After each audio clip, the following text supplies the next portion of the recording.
আপনি দেখেন এত বড় বড় দাড়ি নিয়ে নিজেরা তো দিন কায়েম করার চেষ্টা করেই না, আরো যারা করার পর্যায়ে চলে এসেছে তাদের এখন বিরুদ্ধে এই 54 বছর আগের ফতোয়া আরম্ভ করেছে। বিভিন্ন দরবার থেকে এখন ফতোয়া আসতেছে যে বাংলাদেশে একামতে দিন যারা কায়েম করতে চায় এই 80 বছরে তাদের অর্জন কি, তাদের অর্জন নাকি কিছুই নেই। আপনি কিছু দেখতে পান না। আপনি নিজে স্টেজে উঠে বলেন যে আমি কোনো রাজনীতি করি না, আপনার এই কথা বলা যায় হয় কি করে? বিশ্বনবী মুহাম্মদ রাসূলুল্লাহর নবুয়ত পাওয়ার পর থেকে ইন্তেকাল, এই 23 বছরের 1 সেকেন্ডও আপনি বাদ দিতে পারবেন না। এই কথা বলেন না কেন? নবীজি এই বিশাল জীবনে রাজনীতি না করলে উনি রাষ্ট্রপ্রধান হলেন কি করে? আর আপনি গা বাঁচানোর জন্য বলেন যে আমি কিন্তু কোনো দল করি না, রাজনীতি করি না। পিটিয়ে সোজা করা দরকার শয়তান। বলে জামাত ইসলামী বাংলাদেশের কোনো অবদানে 80 বছরে আমরা দেখি না। আপনি কি দেখবেন? এই 80 বছরে তারা যা করেছে আপনাকে এরকম 50টা 80 বছর দিলেও কিচ্ছু পারবেন না দরবার নিয়ে। আপনি তো আছেন আপনার শুধু ব্যবসা নিয়ে। 20,000 মুরিদ থাকলে প্রতি মাসে মাসে 1 টাকা করে দিলে 20,000 টাকা। এক কথা বলেন না কেন? আমির হামজা এতদিন জমিনে ছিল না, ছিল বিভিন্ন জায়গায়। একটা কথা আমার পক্ষে বিপক্ষে কেউ বলে না, নিশ্চুপ ছিল। কিন্তু যখনই জামাত ইসলামী বাংলাদেশ আমাকে নমিনি বানিয়েছে কুষ্টিয়া সদরের জন্য, এই যে রাম আর বামপাড়া, বিশেষ করে জালেম যারা এখন নতুন যুক্ত হয়েছে তাদের সাথে মুনাফিকেরা, কোথাকার সেই 12 সাল 13 সালের ভিডিও কাটছাট করে আগে নেই পরে নেই, এখানে প্রসাব করিবেন না করিলে 50 টাকা জরিমানা, এইরকম সাজিয়ে মানুষের সামনে এখন বিভ্রান্ত ছড়াচ্ছে। আমি 1.5 ঘন্টা 2 ঘন্টা কথা বলি, পুরাটা শোনেন তো একটা ভুল বের করতে পারেন কিনা? হ্যাঁ, স্লিপ অফ টান কিছু হতে পারে, এটা আমার ইচ্ছাকৃত না, অনিচ্ছাকৃত ভুল মার্জনীয়। আমি ইচ্ছা করে যদি কিছু বলে থাকি সেইটা আপনি সঙ্গে সঙ্গে আসেন। যতগুলো তথ্য এ পর্যন্ত বলেছি ইচ্ছা করে একটাও ভুল বের করতে পারিনি, শুধু কাটছাট করা ছাড়া। অনিচ্ছাকৃত ভুল ওটাকে আমি নিজে ইচ্ছা করে করি, মুখ দিয়ে বের হয়ে যায় মানুষ হিসাবে, সেটার জন্য আমি সরি বলি এবং সংশোধন হওয়ার জন্য আমি চেষ্টা চালাই। এরপরেও যারা পেছনে লেগে থাকেন, আমি নাই ক্ষমা চাই, আল্লাহ আমারে আশা করি ক্ষমা করে দেবে। আপনি গীবত করে কি করলেন বলেন? আপনি গীবত করে কি করলেন? আপনার নিজের নেকিগুলো তো নষ্ট হয়ে গেল। কিছু আমল আখলাক যা ছিল সব আমার আমল নামায় চলে আসে। আপনি নিজাম মজুমদারের বিরুদ্ধে কথা বলেন না, ডক্টর জাফর ইকবালের বিরুদ্ধে কথা বলেন না, শেখ হাসিনার বিরুদ্ধে আপনি কথা বলেন না। আপনি কথা বলেন আমির হামজা, মাওলানা মিজানুর রহমান আজহারি, তারেক মনোয়ারের বিরুদ্ধে না? এই সমস্ত মানুষগুলোর অবদান আপনি অস্বীকার করেন। আপনি কি করেছেন ইসলামের জন্য? আপনি জমিনে কয়দিন ছিলেন বলেন তো? আমার মাজা ভেঙ্গে দিয়েছে শুধুমাত্র নবীজির আদর্শ মানার কারণে, ইসলাম মানার কারণে। আপনি কয়দিন এই কষ্ট সহ্য করেছেন বলেন? আমার মাজায় দড়ি টাঙিয়ে 11 ঘন্টা টাঙিয়ে রেখেছিল জালেমেরা, 11 ঘন্টা। আমি ইশারায় নামাজ পড়েছি। প্রসাব পায়খানার জন্য মাত্র 2 বার 2 মিনিট করে ছুটি দিয়েছিল। বলেন তো, মাথা নিচের দিকে পা উপরের দিকে 11 ঘন্টা এভাবে থাকা, আপনি কয়দিন থেকেছেন? আমার মাথার চুল থেকে পায়ের তালু পর্যন্ত 1 ইঞ্চি জায়গা বাকি নেই যেখানে টর্চার করে না। আর আপনি ফতোয়াবাজি করেন দরবারে বসে বসে না? আপনার পেট আর জহব্বা ছাড়া কি আছে কি? কিছু কিছু পীর এই দেশে আছে না, যারা জামাত ইসলামীর অবদানকে দেখতে পায় না। এদের দেখবেন শুধু পেট আর জহব্বা, এই দুইটা বাদ দেবেন কিচ্ছু পাবেন না। এত বড় বড় পেট হয়, মহিলারা দেখে লজ্জা পায়। কি গো, সন্তান হয় আমাদের আর পেট হয় এর? কয়েকদিন আগে পাগল নামে একটা ছেলে নর্থ সাউথ বিশ্ববিদ্যালয় কোরআনের উপরে পা দিয়েছে। আমরা ধিক্কার জানাচ্ছি, সে যেই হোক, যদিও অন্য ধর্মের, এখন তাকে চালানো চেষ্টা চালাচ্ছে সে নাকি মাথা খারাপ, পাগল। সে যদি পাগলই হবে, ওই বিশ্ববিদ্যালয়ের লাইব্রেরিতে ত্রিপিটক আছে, বেদ আছে, গীতা আছে, সে ওইগুলো তো লাথি দেয় না, ওইগুলোতে থুথু মারে না, শুধু কোরআন শরীফে লাথি দেয়। তার মানে কোন পাগল আমরা বুঝে ফেলেছি। এর সর্বোচ্চ শাস্তি দেওয়া লাগবে কোরআনের সাথে বেয়াদবি করার কারণে। কথা বলেন না কেন? এই শাস্তি আপনারা চান না?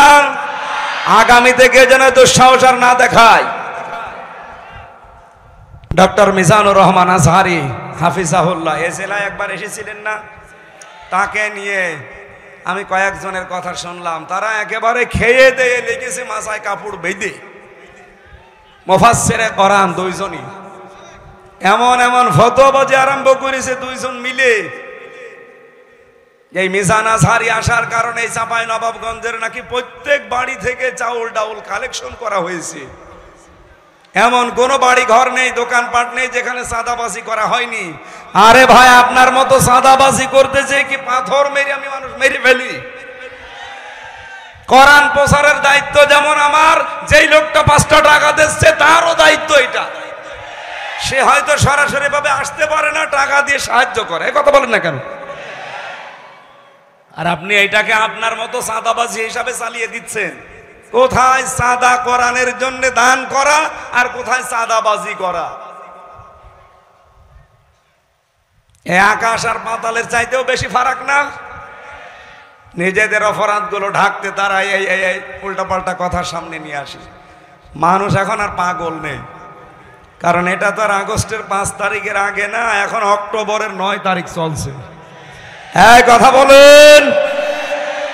চ্যানেলটি সাবস্ক্রাইব করে আমাদের সঙ্গেই থাকুন। বিসমিল্লাহির রহমানির রহিম। ওয়াদাল্লাহু আল্লাযীনা আমানু মিনকুম ওয়া আমিলুস সালিহাত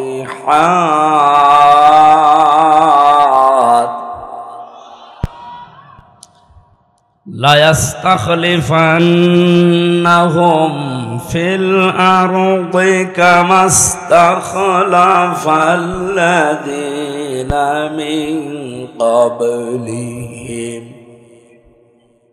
ওয়া লা ইউমাক্কিনান্না লাহুম দীনাহুমুল্লাযী ইরতাদা লাহুম ولا يبدلنهم من بعد خوفهم أمنا يعبدونني لا يشركون بي شيئا ومن كفر بعد ذلك فأولئك هم الفاسقون সুন্নাত নয় শুধু দাওয়াতের মেহমান, সুন্নাত নয় শুধু খাওয়া শেষে মধুপান, আরো কিছু সুন্নাত আছে তুমি জানো কি? জানলেও জীবনে কখনো তা মানো কি? আলহামদুলিল্লাহ। চাঁপাইনবাবগঞ্জ জেলার সদর থানার অন্তর্গত 11 নম্বর ওয়ার্ড সেবা সংস্থা কর্তৃক আয়োজিত তাফসীরুল কোরআন মাহফিলের স্বনামধন্য সভাপতি, বাংলাদেশ ইসলামী ছাত্র শিবিরের কেন্দ্রীয় সাবেক সভাপতি জনাব নুরুল ইসলাম বুলবুল, আতালাল্লাহু উমরাহু ওয়া বারাকাল্লাহু ফি হায়াতি।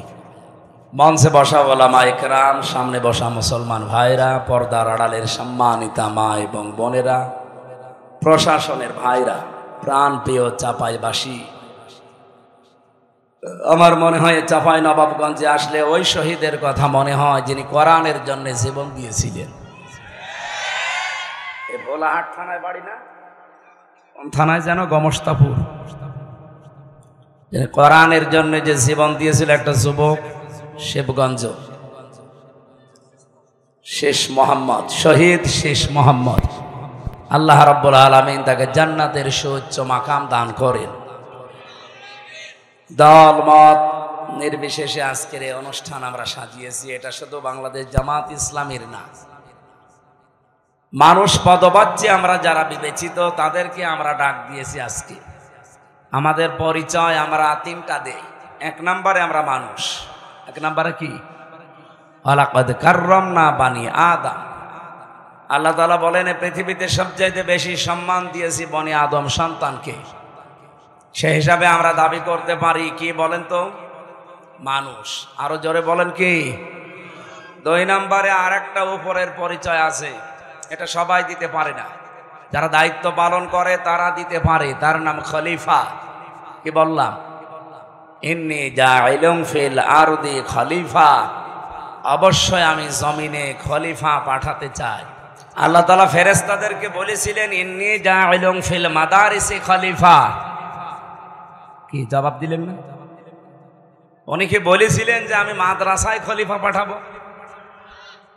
আজ যারা শুধু মাদ্রাসার খলিফা হয়ে বসে আছে, ইন্নী জাইলুন ফিল খানকা খলিফা, আমি খানকায় খলিফা পাঠাবো বলেছিলেন।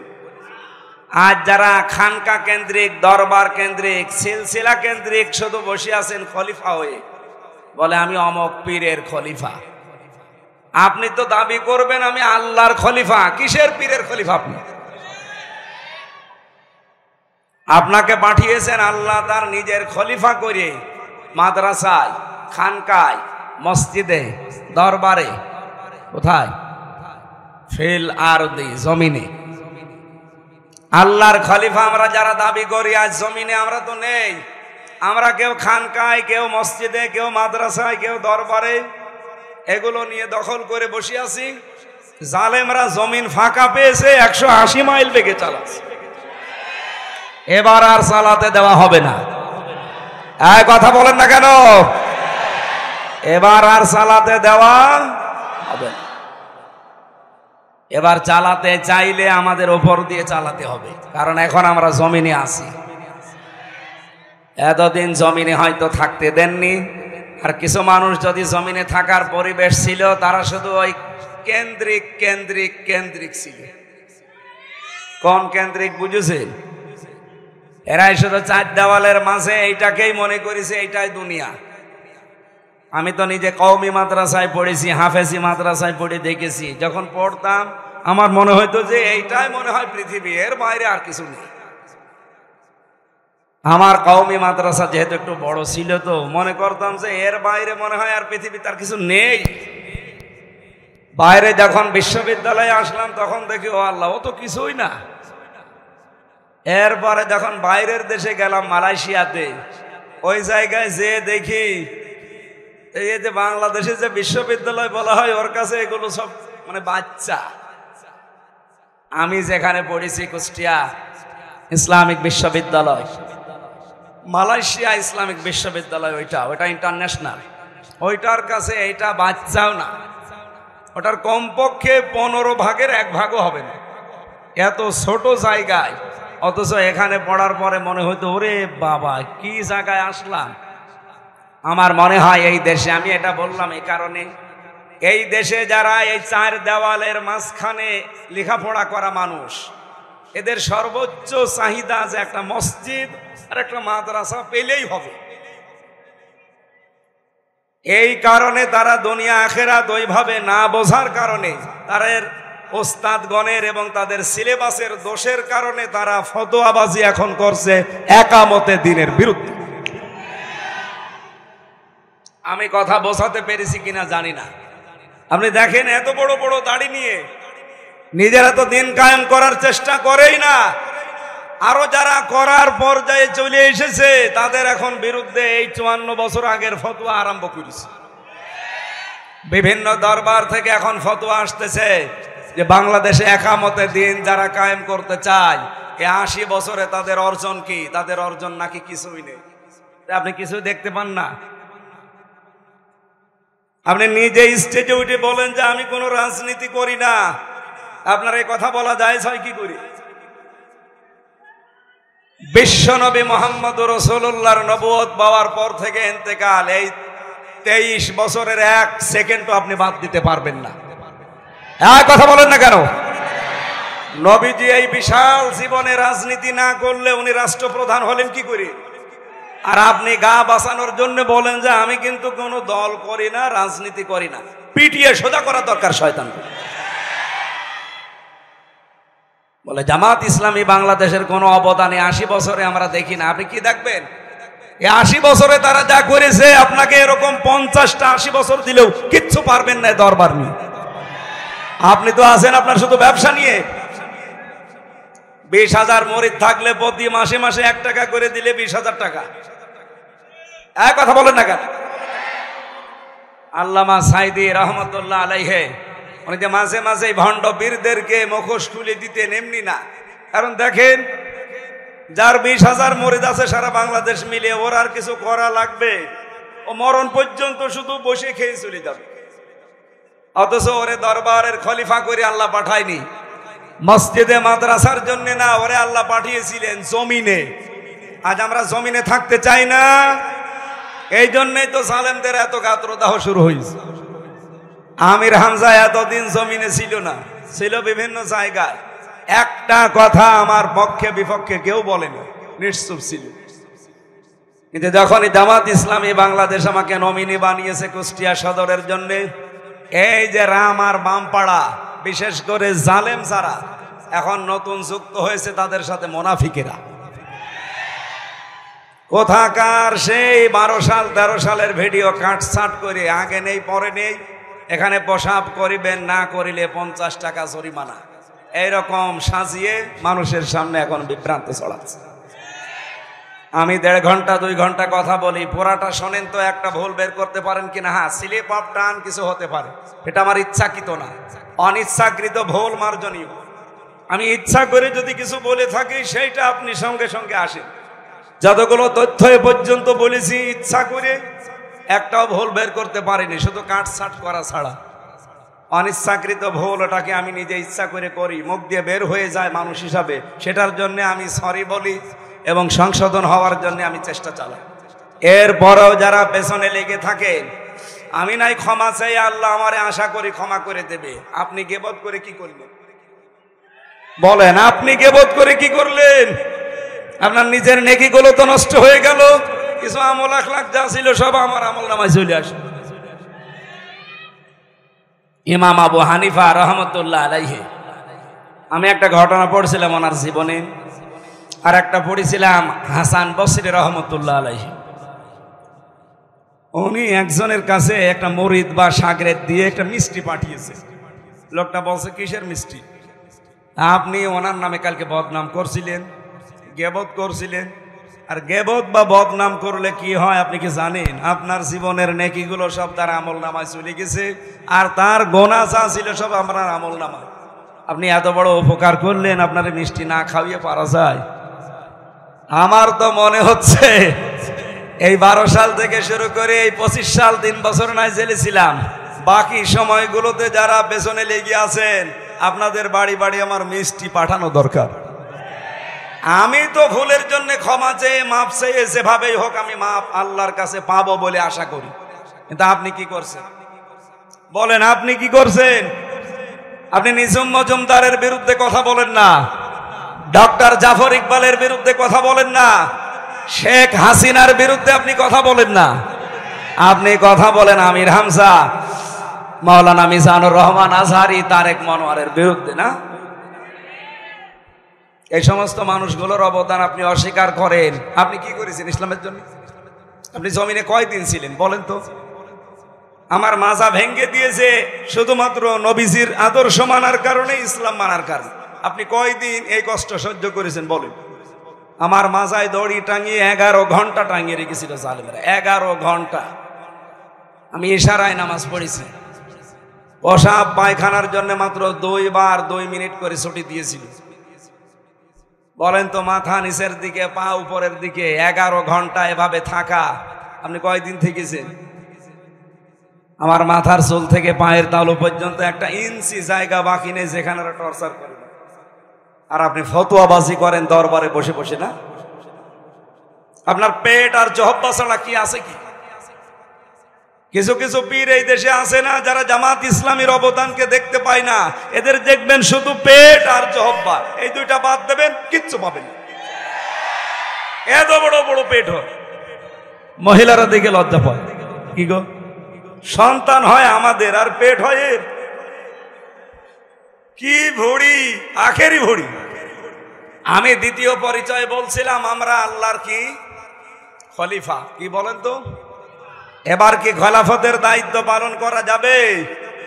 আমার আজকের আলোচনার বিষয় এই খেলাফতের শর্ত কি কি, এগুলো যদি পূরণ করতে পারি, এই শর্তের উপরে টিকে থাকতে পারলে আল্লাহ তার ওয়াদা এবার ঠিক পালন করবে ইনশাআল্লাহ। 3 নম্বরে আমাদের আরেকটা পরিচয় আছে, সর্বোচ্চ পরিচয়। কি বলেন তো, আমরা আল্লাহর গোলাম। এটা অনেকেই বলতে চায় না, বলে আমি অমুক পীরের গোলাম। ওর কোন জায়গায় মারবেন বলেন তো? ওয়াইন কুনতুম ফি রাইবিম মিম্মা নাযালনা আলা আবদিনা ফাতু বিসূরাতিম মিন মিসলি। আল্লাহ পাক বলেন, এ কোরআন আমি আমার যে বান্দার উপরে নাজিল করেছি, এখানে কি বলেছে যে এটা আমি নাজিল করেছি এমন কোন বড় কোন বিষয় দিয়ে? আলা আবদিহি, আমার বান্দার উপরে। কোরআন শরীফ পড়ে আমি পেয়েছি আল্লাহর কাছে সবচাইতে প্রিয় নাম আব্দুন বা আব্দুল্লাহ। নবীজিকে আল্লাহ এই নামটা ধরে পুরা কোরআনে বহু জায়গায় ডাক দিয়েছেন। তাবারাকাল্লাযী নাযালাল ফুরকানা আলা আবদিহি লিয়াকুনা লিল আলামিনা নাযীরা। বলেন আল্লাহু আকবার। আপনাকে মানুষ হওয়া সহজ, খলিফার দায়িত্ব পালন করা সহজ, কিন্তু আব্দুন বা গোলাম হওয়া অত সহজ না। গোলাম হতে হলে শুধুমাত্র এই গর্দানটা আল্লাহ ছাড়া কারো কাছে আপনি নত করবেন না, এই সিদ্ধান্ত নিয়ে দুনিয়ায় টিকে থাকা লাগবে।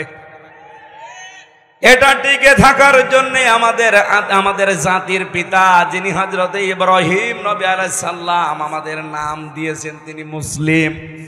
মুসলিম মানে আত্মসমর্পণকারী। আমরা যার তার সামনে আত্মসমর্পণ করি না, আমরা যদি আত্মসমর্পণ করি, মাথা নত করি, আমরা গোলামি করি কার? এখানে গোলাম শব্দটা অনেক দামি শব্দ। আল্লাহ নবীকে এই নামে ডাক দিয়েছেন, গোলাম বলে, আমার গোলাম, আমার বান্দা।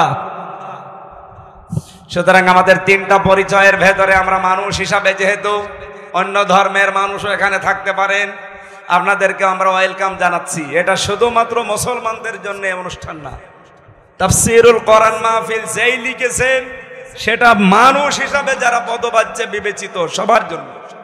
সুতরাং অন্য ধর্মের কেউ আসলে আপনি আসেন, কোরআনে কারিম শোনার পরে আপনারা নিরাপদে আপনাদের বাড়িতে পৌঁছান, এটা কোরআনের দায়িত্ব।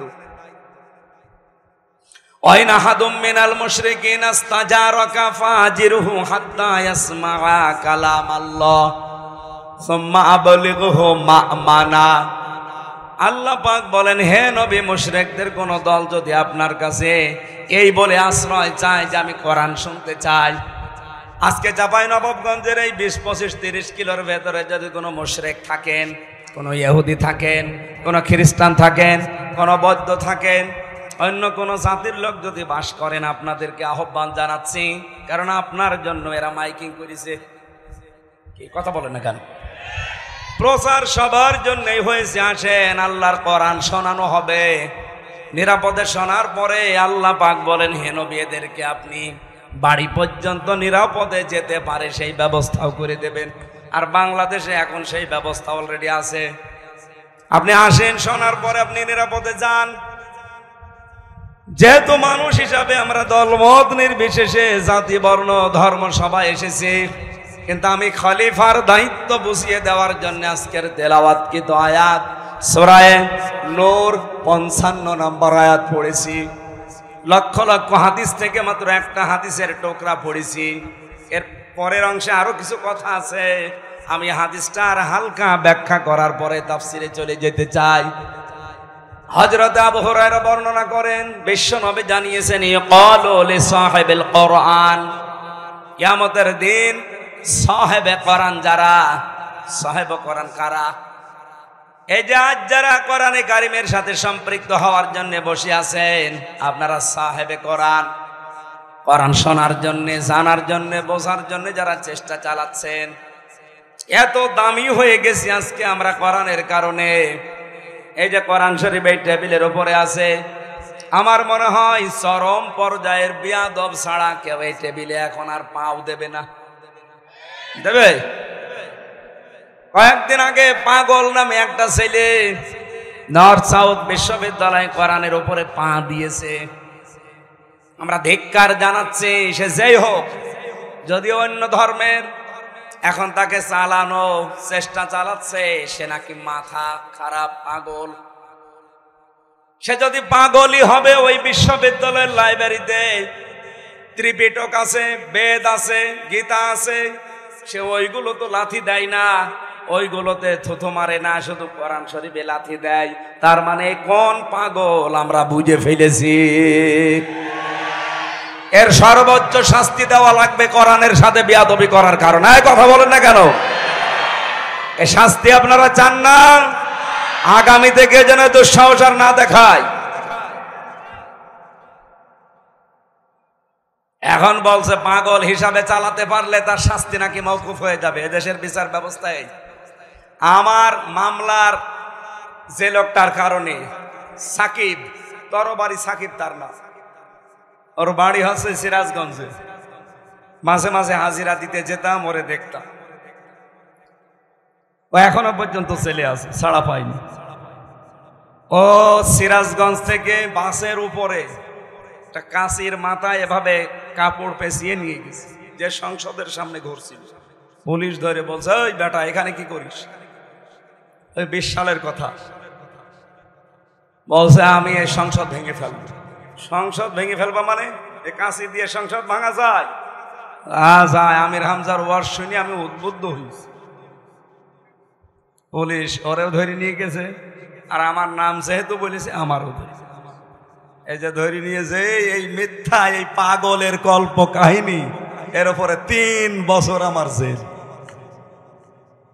ওই পাগলরে আমি মাঝে মাঝে জিজ্ঞাসা করতাম, এক জায়গায় থাকতাম তো, এই আমার জীবনে কোনোদিন দেখেছিস? না। তুই আমার নাম বললি কোন কারণে রিমান্ডে? বলছে আমারে বলতে বলিস। বলতে বলিস মানে? হ্যাঁ, প্রথম দিন যেদিন আমি কাশি নিয়ে গিয়েছি, আমি তো ঘোরাফেরা করছিলাম, আমারে বলছে কয়েকজনের নাম তোর বলা লাগবে, তাহলে তোরে ছেড়ে দেব। আমি তো এই আশায় বলেছি। প্রথমে কয়েকজনের নাম আমার সামনে বললো, তার ভেতরে আপনার নামটা আমার খুব ভালো লেগেছে। আমি মনে করলাম, আল্লাহ, এ পাগল তো আসলে পাগল, এরে নাই সার্টিফিকেট দেওয়া যায়। আমারে বলছে আপনার নামটা আমার খুব ভালো লেগেছে, কয়েকজনের নাম বললো, আপনার নামটা ভালো লেগেছে, এই জন্য নামটা বলে দিল। এইরকম পাগল হলে নাই ডাক্তারি সার্টিফিকেট তৈরি করা যায়। কিন্তু যে পাগল বিশ্ববিদ্যালয়ে পড়ে, তার সামনে ত্রিপিটক আছে, বেদ আছে, গীতা আছে, ধর্মীয় গ্রন্থ তো আরো আছে, একটাও লাথিও দেয় না, থুতুও দেয় না, শুধু কোরআন শরীফে লাথি দেয়। তার মানে এটা এখন পাগল বলে সাব্যস্ত করে চালানো আর যাবে না। এটা আসলে জাতে মাতাল, তাহলে ঠিক আছে। এরা আপনি রিমান্ডে উল্টো করে ঝোলান, দেখেন ও ঠিক সব বলে দেবে পেছনে কারা কারা আছে। ও কোনো উদ্দেশ্য নিয়ে এই কাজ করেছে। সাম্প্রদায়িক দাঙ্গা তৈরি করার জন্য দাদা বাবুরা বহু চেষ্টা চালিয়েছে এই 14 মাসে, একটাও সফল হতে পারে নাই। আর এবারের যে পূজা, ওরা তো ব্যর্থ হয়ে গেছে। বহু চেষ্টা চালিয়েছিল এই পূজা এবার একটা ঝামেলা তৈরি করতে, কিন্তু ইসলামপন্থী মানুষেরা এই দেশে এমন একটা শান্ত পরিবেশ তৈরি করে দিয়েছে। বিশেষ করে আমিরে জামাত ডক্টর শফিকুর রহমান, তার এক কথায় এই দেশের হাজার লক্ষ মানুষেরা সব নিস্তব্ধ হয়ে গেছে। তিনি জানিয়েছিলেন, এই দেশের মসজিদ যদি পাহারা দেওয়া না লাগে, মন্দিরও পাহারা দেওয়া লাগবে না। এই কথা বলেন, বলে নাই? লক্ষ লক্ষ মসজিদ এই দেশে পাহারা দেওয়া লাগে না, রাত দিন পড়ে থাকে। মন্দির পাহারা দেওয়া লাগবে কোন কারণে? তার কথায় উদ্বুদ্ধ হয়ে দল মত জাতি বর্ণ ধর্ম নির্বিশেষে সবাই মনে হচ্ছে পাহারাদা হয়ে গেছে। এবার দাদাদের সব চক্রান্ত ব্যর্থ হয়ে গেছে। হিন্দুদের কাছে আমি জিজ্ঞাসা করেছি, আমার কুষ্টিয়াতে আমার আসনে বহু হিন্দু আছে, সেদিন 100 হিন্দু এসে বলছে এবারের ভোট সব দাড়ি পাল্লাই দেবে। অথচ জীবনে ওরা আমার শুধু টেলিভিশনে দেখেছে, মোবাইলে সরাসরি দেখি নাই। ওই দিনই আমার দেখি, আমারে বলছে হুজুর মাওলানা যেভাবে এবার ধর্মীয় অনুষ্ঠান পালন করতে পেরেছি, ওপরওয়ালার শুকরিয়া আদায় করছি। ওপরওয়ালা মানে কে? আমরা যদিও আল্লাহ বলে, তো আল্লাহ বলে না, বলে উপরওয়ালা। আমার সামনে তো আর দেবতা এই মূর্তি এগুলোর নাম বলতে পারছে না, বলছে উপরওয়ালা, ধন্যবাদ দেওয়া দরকার। খুব সুন্দরভাবে এবার পালন করতে পেরেছি। এই 54 বছরও আমরা এভাবে পারি না। জোরে বলেন আলহামদুলিল্লাহ। এটা বিশ্বের বিবেক যারা, মোড়ল যারা, এটা শুনতে পান না? আমার কুষ্টিয়ার ঘটনা। সাম্প্রদায়িক সম্প্রীতি নেই বলে বাংলাদেশে। কোন মুনাফিক এই কথা বাইরের দেশে ছড়ায় যে বাংলাদেশে সাম্প্রদায়িক সম্প্রীতি নেই? পৃথিবীর ভেতরে এটা রোল মডেল। আমি তো ভারতের বহু প্রদেশ ঘুরেছি, মুসলমানেরা গরু জবাই করলে জহব্বা কেটে ফেলেছে, এমনও আছে মুসলমানদের। এই কথা বলেন না কেন? বাংলাদেশে আপনি তাকান, অন্য ধর্মের যারা আছে, আমরা যেহেতু নবীর হাদিস 100% বিশ্বাস করি, এই সংখ্যালঘু যা আমরা বলি না, তারা নিজেরাই বলে আমরা সংখ্যালঘু। আমরা বলি এই দেশে আপনারা কেউ সংখ্যালঘু নেই, আমরা যেমন আপনারা তেমন।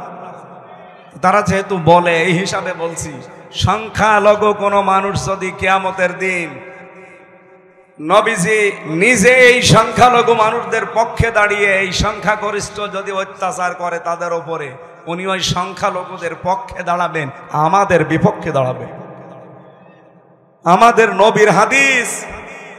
সেই হিসাবে এই দেশে এখন আমরা যেহেতু ইসলাম মেনে চলার একটা পরিবেশ তৈরি করতে যাচ্ছি, আমরাও গ্যারান্টি দিতে পারি। সেদিন আমি দাদা, ওনার নাম এই যে হিন্দু বৌদ্ধ খ্রিস্টান ঐক্য পরিষদের সেক্রেটারি,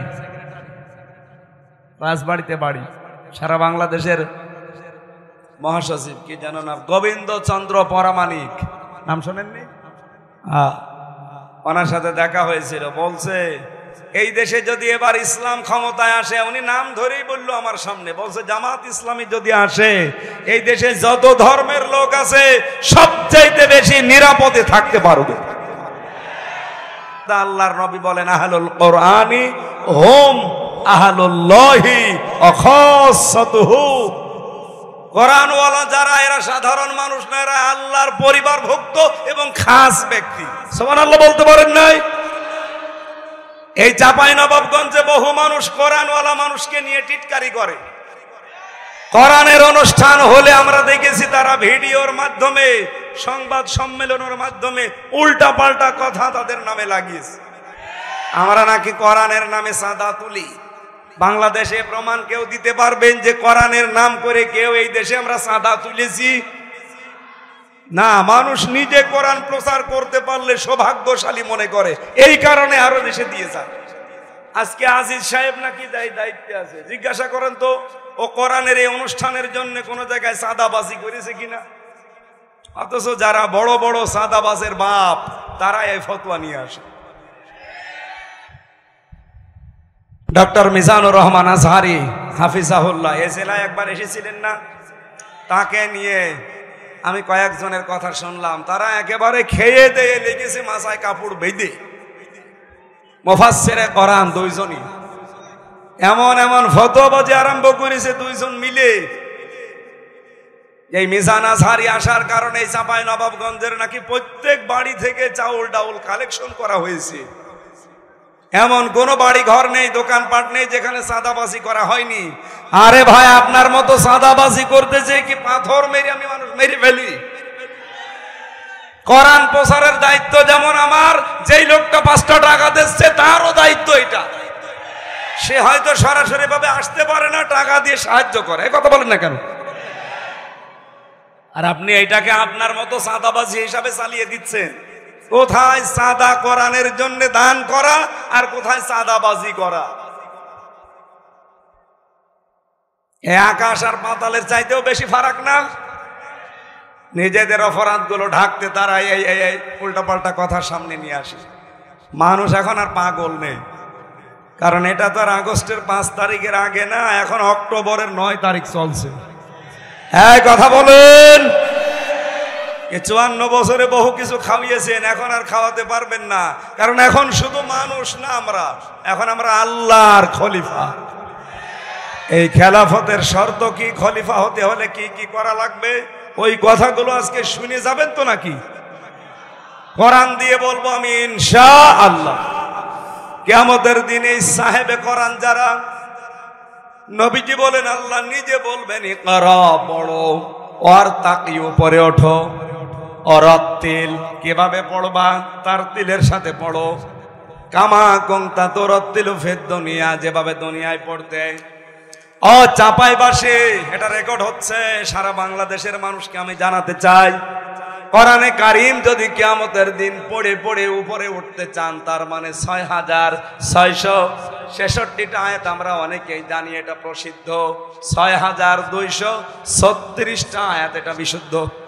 যেটাই ধরেন সেটাই ঠিক আছে। কিয়ামতের দিন যদি এততলা বিল্ডিং এর উপরে থাকতে চান, আপনি দুনিয়াতে কোরআন পড়বেন ওইভাবে। কিভাবে? আল্লাহর নবী দিয়েছেন রত্তিল। পড়া কোরআনে আপনি 3টা শব্দ পাবেন কোরআন পড়ার ব্যাপারে, করা, রতালা আর তালাওয়া। 3টা শব্দের ব্যাখ্যা করতে গিয়ে আমি পেয়েছি 4টা অর্থ। কোন মানুষ যদি কোরআন পড়তে চায়, সে যেন শুদ্ধ করে পড়ে তার তিলের সাথে। ওয়ারাতিলিল কোরআন তারতিলা। আমি আশা করবো আজকে থেকে সিদ্ধান্ত নিয়ে যাবেন, এই রমজান আসার আগে আপনি তার তিলের সাথে শুদ্ধ করে কোরআন পড়া শিখবেন। এই দাবি আমি করতে পারি কিনা বলেন তো? যারা যারা পারেন না তারা হাত তোলেন। লিল্লাহে তাকবীর। ও, বাকি তো সবাই পারে, আলহামদুলিল্লাহ। চাঁপাইনবাবগঞ্জ, এটা মুসলমানদের, আমার মনে হয় এটা আতুর ঘর। বাংলাদেশে আমরা যে সমস্ত জেলাকে মুসলমানদের ঘর বাড়ি বলে মনে করি, তার ভেতরে সাতক্ষীরা, চাঁপাইনবাবগঞ্জ, চট্টগ্রাম। চাঁপাইনবাবগঞ্জ 2 নম্বরে আছেন আপনারা। অত্যাচার, জুলুম, নির্যাতন সহ্য করেছেন সাতক্ষীরার পরে আপনারা। ইতিহাস হয়ে থাকবে ইনশাআল্লাহ। তাহলে এই দাবি আপনারা আশা করছি রমজান আসার আগে পূরণ করবেন। 2 নম্বরে, কোরআনে কারীম শুধু পড়লে হবে না, তার তিলের সাথে পড়ার 4টা যে শর্ত বলছে, এটা আমি বানিয়ে বলছি না, ইবনে মাসউদ থেকে বর্ণিত। নবীজি জানিয়েছেন, কোরআনে কারীমকে কেউ যদি হক আদায় করে পড়তে চায়, আল্লাযীনা আতাইনাহুমুল কিতাবা ইয়াতলুনাহু হাক্কা তিলাওয়াতি।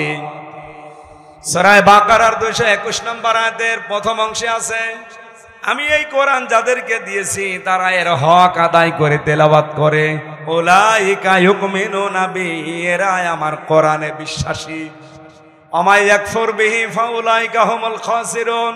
এখানে হক আদায় করে যদি কেউ না পড়ে কোরআন, আল্লাহ বলেন তারা কোরআন বিশ্বাস করে না, এই মানুষগুলো ক্ষতিগ্রস্ত। বলেন নাউজুবিল্লাহ। এ পর্যন্ত আমার মনে হয় আপনি আয়াত শোনার পরে কিছু বোঝেননি, এবার বুঝবেন। এদিকে তাকান। আল্লাহ যে হাক্কা তিলাওয়াতি দিয়েছেন, হক আদায় করে তেলাওয়াত। আমি হক আদায় করে তেলাওয়াতের ব্যাখ্যা যতগুলো তাফসীর মিলিয়েছি, ফি জিলালিল কোরআনে আমার কাছে সবচাইতে বেশি পারফেক্ট মনে হয়েছে। সাইয়্যিদ কুতুব রহমাতুল্লাহ আলাইহি তিনি বলেন, কেউ যদি কোরআন হক আদায় করে পড়তে চায়, সে যেন তেলাওয়াত করে থেমে থেমে শুদ্ধ করে স্পষ্টভাবে, যেটা আমি আপনাদের আহ্বান জানালাম। 2 নম্বরে, শুধু পড়লে হবে না, এটাকে আপনাকে বোঝার চেষ্টা করা লাগবে। কি কথা বুঝতেছেন? আপনি দেখবেন সূরা হিজরের 87 নম্বর আয়াতটা একটু বাড়ি দে। আলাকাদ আতাইনাকা সাবআম মিনাল মাসানি ওয়াল কুরআনাল আযীম। বলেন আল্লাহু আকবার। আল্লাহ বলেন, অবশ্যই আমি হে নবী আপনার কাছে 7টা আয়াত বিশিষ্ট একটা কোরআন দিয়েছি। এটা পূর্ণ পাঠ করা লাগে। এই যে বারবার আপনাকে কোরআন পাঠ করার আগে কেন জানেন? এই মহান কোরআনকে, এই 7 আয়াত বিশিষ্ট সূরাকে আমরা সূরা ফাতিহা বলে ডাকি। কেন বারবার এটা পড়া লাগে? দিন রাত 24 ঘন্টায় শুধু ফরজ নামাজও কেউ যদি পড়ে 17 রাকাত, কয় রাকাত? এই 17 রাকাত নামাজের প্রতি রাকাতে এই সূরা ফাতিহা কিন্তু একবার করে পড়া লাগে। কি কথা বলেন না কেন? কেন বারবার এটা রিভাইজ দিচ্ছেন, বারবার এটা রিপিট করছেন কেন? একটা উদ্দেশ্য আল্লাহর আছে, আপনি যেন বোঝেন যে আপনি কি বলতে চান আল্লাহকে। কোরআন শরীফ আমি একটা স্টাডির জায়গায় রেখে দেখলাম, কোরআনে কারিমে আল্লাহ তেলাওয়াত সাজিয়েছেন 5 ওয়াক্ত নামাজের ফরজ, সুন্নত, ওয়াজিব, নফল। এই নামাজগুলো যদি আপনি পড়তে থাকেন, তাহাজ্জুদ আছে, ইশরাক আছে, আওবিন আছে, বিভিন্ন নামাজ আছে। এই নামাজগুলোতে যদি কোরআন শরীফ আপনি নিয়মিত পড়েন, আমি মিলিয়েছিলাম জেলখানায় থাকতে এটা 7 দিনে পড়া কোরআন শরীফ নামাজের ভেতরে পড়ে শেষ করা সম্ভব। আমি নিজে পড়েছি 5 ওয়াক্ত নামাজ মিলে। আমি সুন্নত পড়লেও 4 পৃষ্ঠা দিয়ে 4 রাকাত পড়তাম। তাহাজ্জুদে প্রায় 2 পারা, 2.5 পারা, 3 পারা চেষ্টা করতাম পড়ার।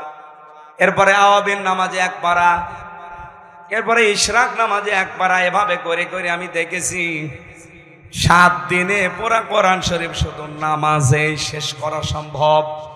ওই সময় আমি একটা চিন্তা নিয়ে এসেছিলাম, কেন আল্লাহ সিস্টেমগুলো করে দিলেন এত তেলাওয়াতের। আমার বুঝ এসেছে এটা কোরআন কেন্দ্রিক যদি মানুষ জীবন গঠন করতে পারে, ওকে আপনি এই পৃথিবীতে পিটিয়েও শিরিক করাতে পারবেন না। এটা আমি বুঝে ফেলেছি ওই সময়।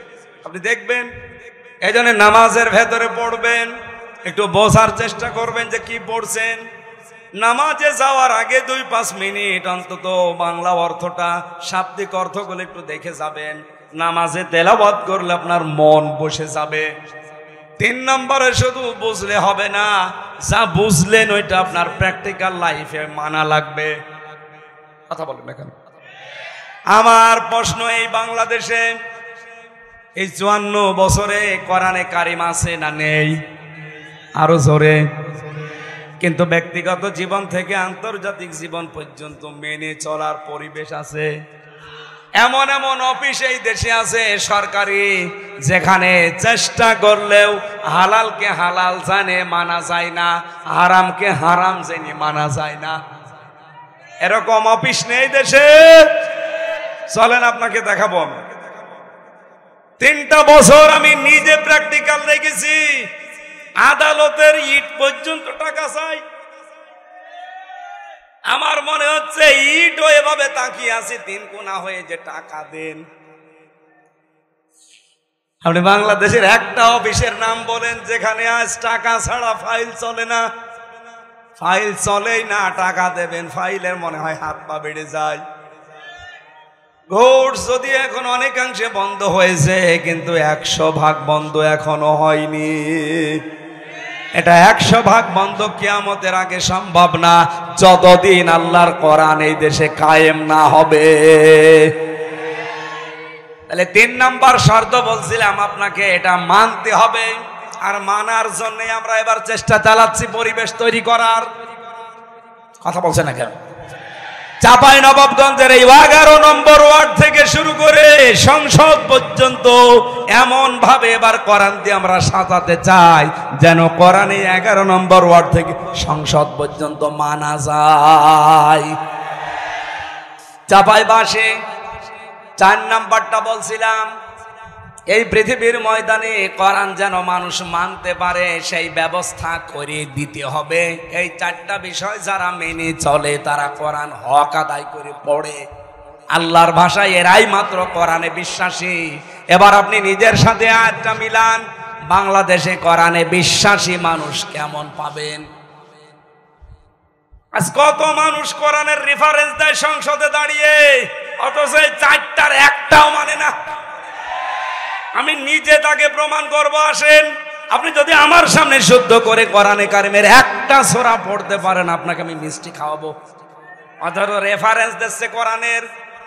মনে হচ্ছে যে আল্লামা হয়ে গেছে, স্বামী আর স্ত্রী বানিয়েছে কোন মিস্ত্রি। এক নাম্বার তো পেলাম না, দুই নাম্বারে কোরআনে কারীম বুঝবে, শুধু আয়াত পড়ে লাকুম দীনুকুম ওয়ালিয়া দিন, লা ইকরাহা ফিদ্দিন, অথচ আয়াতের বাংলা অর্থও যদি সঠিকভাবে বলতে পারে, আমি মিষ্টি খাওয়াবো, বাংলাটাও পারে না।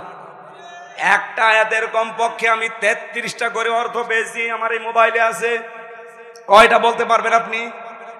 লা ইকরাহা ফিদ্দিন, দিনের ব্যাপারে বাড়াবাড়ি নেই। লাকুম দীনুকুম ওয়ালিয়া দিন, তোমার ধর্ম তোমার, আমার ধর্ম আমার। এটা কি বুঝেছেন আপনি? 33টা অর্থ করা লাগবে এক একটা আয়াতের। আপনি আন্দাজে একটা আয়াত পড়ে বাংলা অর্থ জানা নেই, আগা নেই, মাথা নেই বলে দিলেন।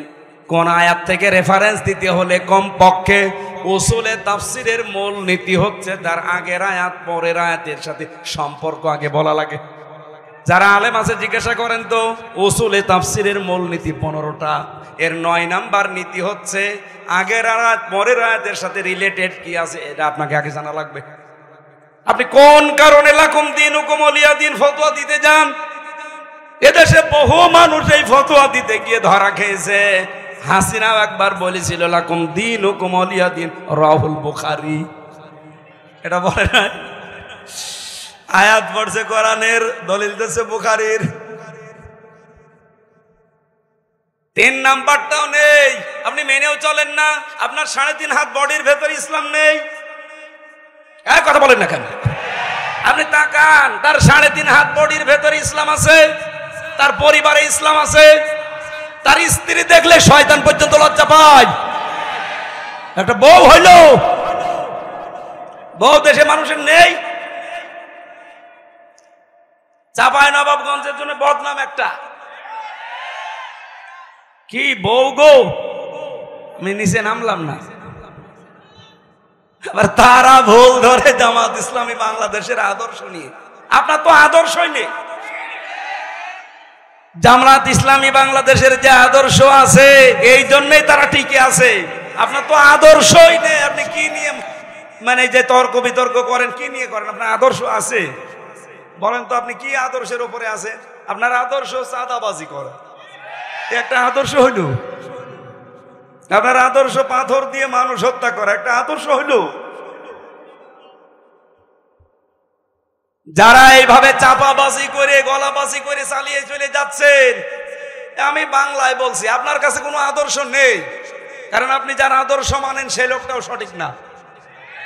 এই পৃথিবীতে আমরা যার আদর্শ মানি তিনি সঠিক। মুহাম্মাদুর রাসূলুল্লাহ, তিনি সঠিক ছিলেন, তাকে আল্লাহ নিজে পরিচালিত করত। তাছাড়া বাংলাদেশে আর যাদের আদর্শ আপনারা কেউ মেনে চলে আবার বুক ফুলিয়ে বলেন আমি অমকের সৈনিক, আপনারও নেতাই তো ঠিক নেই। তার যে 70 বছরের জীবন, এই গ্যারান্টি কেউ দিতে পারবে যে জীবনে কোনোদিন জেনা করিনি, কোনোদিন জীবনে একটা মিথ্যা কথা বলিনি? কথা বলেন না কেন? তা আমরা যারা আদর্শ প্রচার করি, কায়েম করতে চাই, গ্যারান্টি আমরা দিতে পারি। ওয়া ইন্নাকা লাআলা খুলুকিন আযীম, এমন মহান চরিত্র আল্লাহ তাকে দিয়েছে, কিয়ামত পর্যন্ত কুল কিনারা করে পাবেন না যে কি আদর্শ তার ভেতরে আল্লাহ দিয়েছে। আযীম শব্দ আল্লাহ কাউকে দেয়নি, মুহাম্মদ রাসূলুল্লাহকে দিয়েছে। আর এক জায়গায় দিয়েছেন আল কোরআন আল আযীম। হয়তো কিছুক্ষণ আগে সূরা হিজরের 87 নম্বর আয়াত পড়লাম। কোরআনকে আল্লাহ আযীম বলেছেন, আর মুহাম্মদ রাসূলুল্লাহর আদর্শকে আল্লাহ আযীম বলেছেন। সুবহানাল্লাহ বলতে পারেন নাই? এজন্য এই চাপাবাজি গলাবাজি বাদ দেন। আমরা চাপাবাজি করছি, গলাবাজি করছি, আমাদের একটা আদর্শ আছে। আর আপনারা যারা এগুলো করেন, একটারও কোনো আদর্শ নেই। আপনার যা ভালো লাগে করতে পারেন। আপনার রাগ হবে আমি জানি, আপনার রাগ দেখার জন্য আমি আসি না, আমি সঠিকটা তুলে ধরলাম। যারা এই কথাগুলো আমাদের উপরে দোষ চাপিয়ে দিতে চান, উল্টা পাল্টা, পেছনের দিকে আর যেতে চাই না। এখন আমরা দেশকে সামনের দিকে নিয়ে যেতে চাই। 4 নাম্বারটাও আপনারা চেষ্টা করেন না, কিন্তু আমরা চেষ্টা করছি। আমরা চাই নিজে শুধু মানব না, মানুষ যেন মানতে পারে সেই ব্যবস্থা করে দিতে চাই। কামা কুনতা তুরাদ্দিলু ফিদ দুনিয়া, এইভাবে করে আমরা যেহেতু পড়ছি, কিয়ামতের দিন আমরা এই হক আদায় করে পড়তে পারবো। অরাত্তিল অরতাকি, পড়বো আর উপরে উঠতে থাকবো। ফাইন্না মানসিলাকা ইনদা আখিরি আয়াতিন তাকরাউহা, নবীজি বলেন পড়তে পড়তে যেখানে পড়া শেষ হয়ে যাবে ওই জায়গায় আল্লাহ তোমার স্থান দেবে। জোরে বলেন সুবহানাল্লাহ। এই হাদিসটা আমি সহ যারা এসেছি প্রত্যেকের জীবনে আল্লাহ যেন মানার তৌফিক দেন। সূরা নূর 55 নম্বর আয়াত। এখানে 64টা আয়াত আছে, মাত্র একটা আয়াত পড়েছি। আমার আলোচনার বিষয় আমরা যে আল্লাহর খলিফা, এই খেলাফতের দায়িত্ব পালন করতে হলে কি কি শর্ত মানা লাগবে সেইগুলো। সূরার নাম কি মনে আছে নাকি দেখি তো? নূর। কোরআনের 55টা নাম আছে, তার ভেতরে 5 নাম্বার নাম পেয়েছি আমি, নূর। কোরআনের নাম কি? এই নূর একটা সূরারও নাম। আল্লাহ রাব্বুল আলামিন ইরশাদ করেছেন, ওয়া'দাল্লাহুল্লাযীনা আমানু মিনকুম ওয়া আমিলুস সলিহাত, তোমাদের ভেতরে যারা ঈমান আনে এবং আমলে সালেহ করে, এই দুইটা কন্ডিশন যারা মেনে চলতে পারে আল্লাহ তাদের সাথে ওয়াদা করছেন। আমার প্রশ্ন হচ্ছে, আল্লাহ পাক এখানে ওয়াদা দিয়েছেন, ওয়াদা করছে না করেছে? এটা মাঝি অতীতের শব্দ, আল্লাহ ওয়াদা করে ফেলেছেন। আমার প্রশ্ন, বলেন তো আল্লাহর ওয়াদা যখন থেকে তিনি করলেন ওই দিন থেকে আজকের দিন পর্যন্ত মিথ্যা হয়েছে? আরো জোরে বলেন। মিথ্যা হয়নি, তার প্রমাণ কি? আল্লাহ পাক বলেন, কামাস্তাখলাফাল্লাযীনা মিন ক্বাবলিহিম লা ইস্তাখলিফান্নাহুম ফিল আরদ, লামে তাকিদ নুনে সাকিলা, অবশ্যই আমি আল্লাহ তাদেরকে জমিনের খেলাফতি, শাসন ক্ষমতা, জমিনের কর্তৃত্ব, নেতৃত্ব দান করব, যেমন তাদের পূর্বপুরুষদেরকে আমি আল্লাহ দিয়েছিলাম। আল্লাহর ওয়াদা যে সত্য, এর প্রমাণ এইটাই। এর আগে যারাই দুনিয়া থেকে ঈমান আর আমলের পরীক্ষায় উত্তীর্ণ হতে পেরেছে, একটা মানুষকে আমার আল্লাহ তার এই ওয়াদা থেকে বঞ্চিত করেন নাই। প্রতিটি মানুষদেরকে আমার আল্লাহ ওয়াদা দেখিয়েছেন। যারা ঈমানের উপরে টিকেছিল, ঈমান আনলেই শুধু হয় না, ঈমান টিকিয়ে রাখতে হয়। এখানে বহু মানুষ বসে আছেন, যদি জিজ্ঞাসা করি নামাজ ভেঙে যায় কয়টা কারণে বলেন তো, বলে 7 কারণে। কথা বলেন না কেন? যদি এখন বলা হয় যে রোজা ভেঙে যায় কয় কারণে বলেন তো, হয়তো 10টা কারণ বলবেন। কোন মানুষকে যদি জিজ্ঞাসা করি এখানে যারা একটু জাননেওয়ালা, যে হজ ভেঙে যায় কয় কারণে, যদি ওর লেখাপড়া করা থাকে বলতে পারবে যে হজ এই কয় কারণে ভেঙে যায়। আমার মনে হচ্ছে এখানে একটা বিষয় 100 জনের প্রায় 90 জন পারবে না। যদি এখন বলা হয় যে ঈমান ভেঙে যায় কয় কারণে, 100 জনের 90 জনই ফেল করবে। এই কথা বলেন না কেন? অথচ খেলাফতের এই দায়িত্ব দেওয়ার জন্য প্রথম শর্ত ঈমান। আপনার ঈমান থাকলেই হবে না, ঈমান আবার ভেঙে যায়, নষ্ট হয়ে যায়। ঈমান যেন টিকে থাকে, সেই জন্য ঈমান ভাঙার কারণগুলো জানা লাগবে। আমি একটা একটা করে হাদিস থেকে বলছি, মিলিয়ে নেন আপনার ভেতরে পাওয়া যায় কিনা। 1 নম্বরে, ইবাদতে আল্লাহর সঙ্গে যদি কাউকে শিরিক করেন আপনার ঈমান ভেঙে যাবে। সূরা মায়েদার 72 নম্বর আয়াতে আছে দলিলটা, সূরা নিসার 48 নম্বর আছে। 2 নম্বরে, আল্লাহ ও বান্দার মধ্যে কাউকে মধ্যস্থকারী কেউ যদি মনে করে তাহলে তার ঈমান ভেঙে যাবে। এটা সূরা ইউনুসের 18 নম্বর আয়াতে আছে। কাফেরকে কেউ যদি কাফের মনে না করে তার ঈমান ভেঙে যাবে। সূরা আলে ইমরানের 28 নম্বর আয়াতে আছে। মুসলমানদের বিরুদ্ধে মুশরিকদের সমর্থন এবং সহযোগিতা করা, যেটাই বাংলাদেশে এখন একটু বেশি হচ্ছে। অনেকেই শেয়ার পাওয়ার জন্য ঈমানের ধার ধারছেন না, দাদারা যা বলছে ও তাই করছে। আমি নাম না নিয়ে বললাম, আপনি দেখেন এটার সহযোগিতা করলে আপনার ঈমান ভেঙে যাবে। সূরা মায়েদার 51 নম্বর আয়াতে আছে, সূরা তাওবার 23 নম্বর আয়াতে আছে। জাদু শিক্ষা করা এবং শেখানো আপনার ঈমান ভেঙে যাবে। সূরা বাকারার 102 নম্বর আয়াতে আছে। দিনের কোন বিধানকে নিয়ে যদি কেউ ঠাট্টা বিদ্রুপ মস্কারা করে তার ঈমান ভেঙে যাবে। সূরা তাওবার 65-66 নাম্বার আয়াতে আছে। দিন ইসলাম থেকে কেউ যদি মুখ ফিরিয়ে অন্য দিনের দিকে একটু মুখ ঘুরিয়ে নেয়, এটা সূরা সাজদার 22 নম্বর আয়াতে আছে। কাউকে দিন শরীয়তের ঊর্ধ্বে যদি কেউ মনে করে তার ঈমান ভেঙে যায়। সূরা মায়েদার 3 নম্বর আয়াতে আছে। রাসূলুল্লাহর ফয়সালার তুলনায় অন্য কারো ফয়সালাকে কেউ যদি উত্তম মনে করে, এটা সূরা নিসার 65 নম্বর আয়াতে আছে। মুহাম্মদুর রাসূলুল্লাহর আনিত বিধানকে কেউ যদি অপছন্দ করে, এটা আছে সূরা মুহাম্মদের 9 নম্বর আয়াতে এবং সূরা নিসার 65 নম্বর আয়াতে। এই দলিলগুলো আমি যা বললাম বাড়ি যে রেকর্ড করে ফেলেছে, একটু মিলিয়ে দেখবেন আপনার ঈমান আছে না গেছে।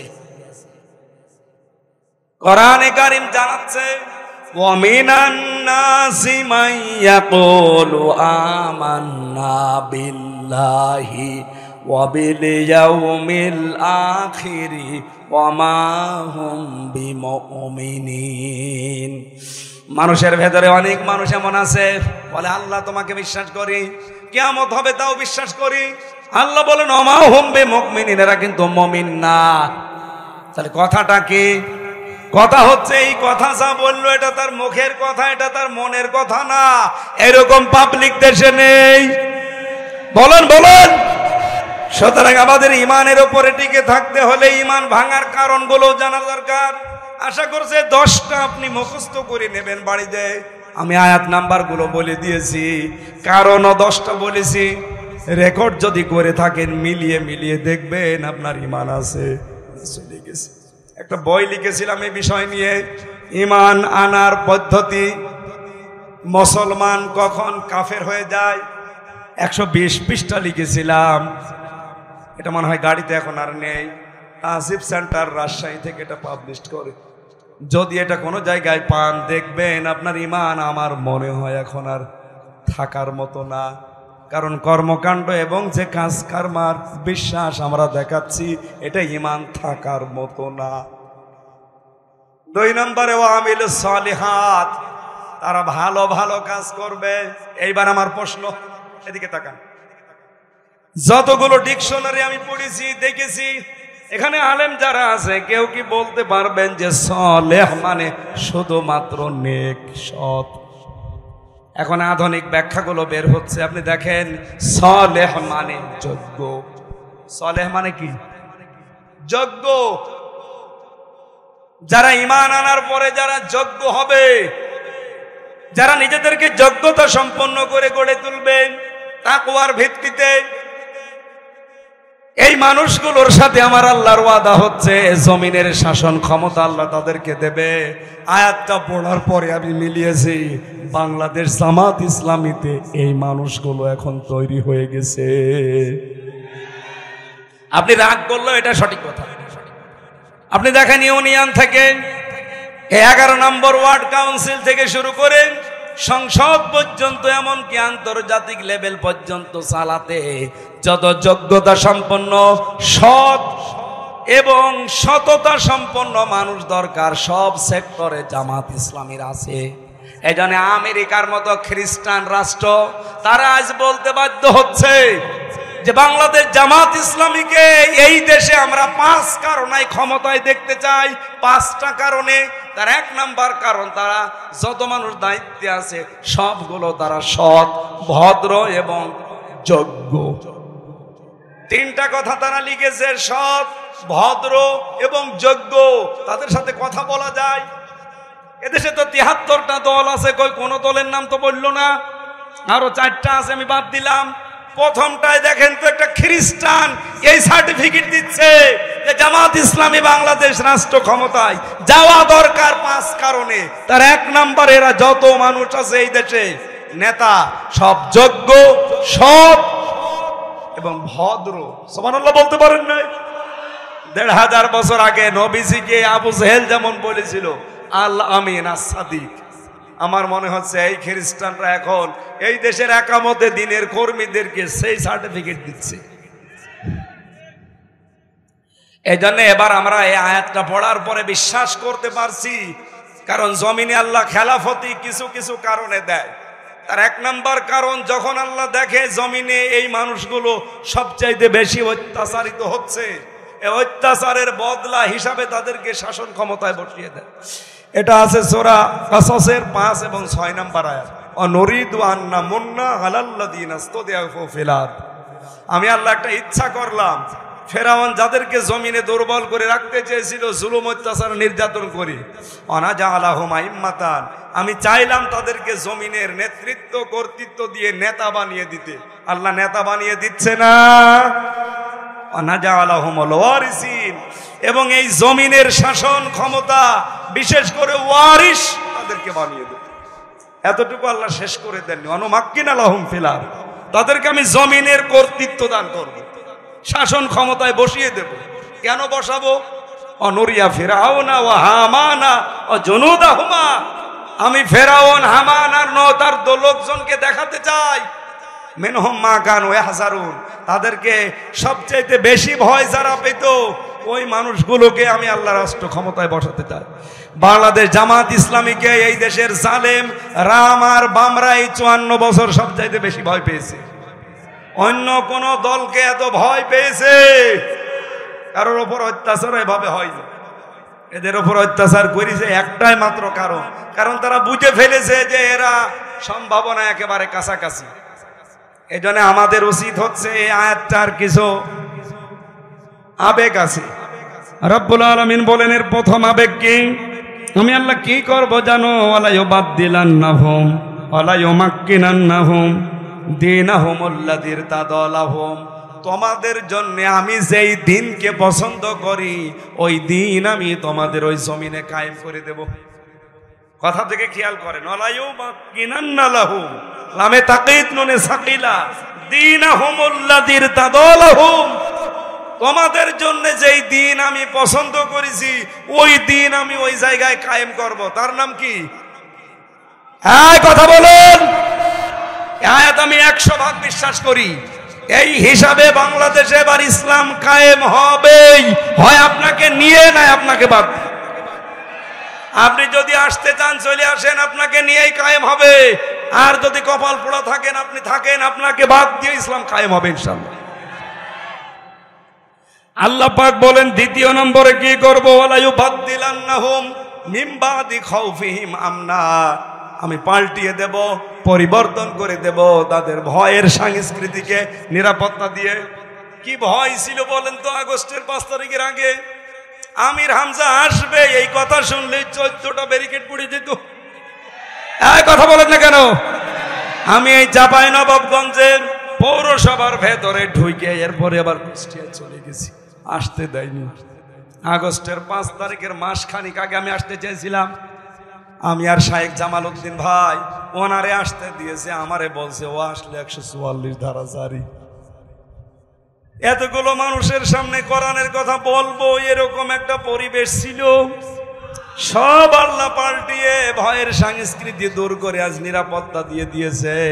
যে পুলিশ এতদিন ধরার জন্য পেছনে পেছনে দৌড় দিত, এখন তারা পেছনে পেছনে পাহারা দেওয়ার জন্য দৌড় দেয়। কুষ্টিয়ায় এসপি ডিসি ওসি তো বাদই দিলাম, এসপি ডিসি সহ মিটিং করার সময় যে এসপি ডিসির আগস্টের 5 তারিখের আগে আমির হামজা জেলে আছে কথা শুনলে মোনাজাত করতেছে ভালো, অথচ এখন তারা মিটিং করলে আমারে নিয়ে উদ্বোধন করায়। কিছুদিন আগে কুষ্টিয়ার মডেল থানা উদ্বোধন হয়েছে, ডিআইজি এসেছিল খুলনা রেঞ্জের, আমাকে দাওয়াত দিয়ে কথা বলার সুযোগ দিয়ে মেহমান করে নিয়ে গেছে। আল্লাহ মনে হচ্ছে আয়াতটা বাস্তবে আমাদেরকে দেখিয়ে দিয়েছে, ভয়ের সংস্কৃতি সব দূর করে নিরাপত্তার বেষ্টনী দিয়েছে। কথা বলেন না কেন? এখন আমাদের কাজ কি হবে? ইয়াবুদুনানি, ইবাদত করা লাগবে এখন আল্লাহর। লা ইউশরিকুনা বি শাইআ, আল্লাহর ইবাদতের সাথে কাউকে শরীক করা যাবে।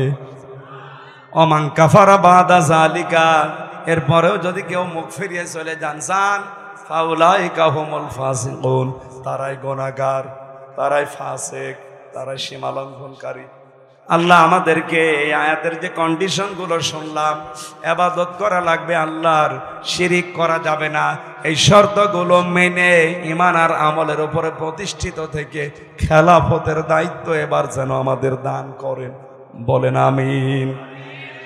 মেয়েরা যারা এসেছেন বিভিন্ন জায়গায়, শুধু নামাজ পড়া, রোজা রাখা আর কালো বোরকা পরা ইবাদত না। আপনার জন্য আমার লিখিত বই আছে, দাম্পত্য জীবনের কলহ এবং তার সমাধান। এটা মেয়েদের, প্রত্যেক বউকে পড়াবে ও কেন গন্ডগোল করে।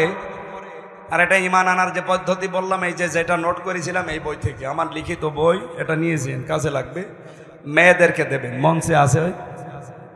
আমি যতটুকু বুঝেছি, পরিবারে আর শান্তির পেছনে, শান্তি না থাকার পেছনে দায়ী বউ আর শাশুড়ি, এই দুইজনের ছোট মনের কারণে। এই কথা বলা লাগবে। আমার মতো হাজার হাজার স্বামী এখানে বসে আছে। মেয়েরা যারা এসেছেন, এবার একটু ঘুম থেকে ওঠেন। আপনারা তো ঘুমাচ্ছেন, ওঠেন। শুধু নামাজ পড়বেন, রোজা রাখবেন, কালো বোরকা পরবেন, জান্নাতে চলে যাবেন না। যেই মেয়েটা পুত্রবধূ হয়ে আসে, ওইটাকে নিজের মেয়ের মতো মনে করা লাগবে। এটা আজ 100টার 98টা শাশুড়ি মনে করে না। এই কথা বলে না কেন? নিজের মেয়ে 4টা 5টা করে সেদ্ধ ডিম খায়, দুধ খায়, কলা খায়, বাকিগুলোর নাম নাই নাই বললাম, মরণের খাওয়া খায়, কিচ্ছু বলে না। আর বেটার বউ যদি একটা সেদ্ধ ডিম খায়, চোখ মোটামুটি করে তাকায়। এরকম শাশুড়ি দেশে নেই। মেয়েদেরকে বলা দরকার যে কার শাশুড়ি এরকম ছোট মনের, হাত তোলেন তো। এই আপনি কি মেয়ে লোক? মেয়ে লোককে বলছি। শাশুড়ি যারা আছেন, আমি তো নিজের থেকে বলছি, আমার শাশুড়ি আমি খেতে পারলে যা খুশি হয়, যা আনন্দ পায়, আমি দেখেছি আমার বউ বেশি খেতে পারলে আমার মা ওই পরিমাণে খুশি হয় না। এরকম মাও দেশে নেই, দেশে নেই। আপনি মা একজন উদার হবেন আমার জন্য, আমার বউর জন্য, তারপরে তো সংসারে শান্তি আসবে। আপনার এই ছোট মনের কারণে আমিও অশান্তিতে আছি, আমার এই বউটাও অশান্তিতে আছে। এই কথা বলছেন না? আমার মনে হয় বউ আর শাশুড়ি যারা আছে, এরপরেও যদি এরা সোজা না হয়, এ কোরআন শরীফ বুখারী শরীফ দিয়ে হবে না, এদের বাকারি শরীফ লাগবে। আল্লাহ মেয়েদেরকে হযরতে খাদিজার মতো বানিয়ে দেন, বলেন আমিন।